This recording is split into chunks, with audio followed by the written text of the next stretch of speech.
بەبوونەی هاتنی مانگی ڕەمەزانی پیرۆزبایی لە تەواوی خەڵکی کوردستان بە تایبەتی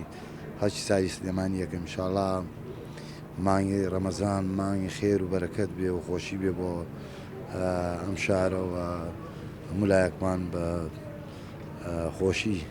مانگەکە بەڕێ بکەین و خوا تاعاتی موسڵمانانش قبوڵ بکات. ئێمە تەوەنم ئێوارەی هاتینە مزگەوتی خانەقا لێرە بەربانگمان لەگەڵ مسلمانان یان نوێژ خوێنانی ئەم مزگەوتە کردەوە بە یەکۆ ڕۆژومان شکاندووە نوێژەکانمان کردووە و خوا لە هەموو لایش قبوڵ بکا و ئینشاڵڵا وەکوتەمەمانە بێتە مانگی خێر و بەرەکەت و خۆشی لێرە بینن لە مزگەوتی خانەقا خواردن دروستەکرێت لە ئێوارە خەڵکێکی زۆر لێرە خواردن وەرەگیرێت کە ئەمە جێی دڵخۆشیە و خەڵکانی کە لێرەن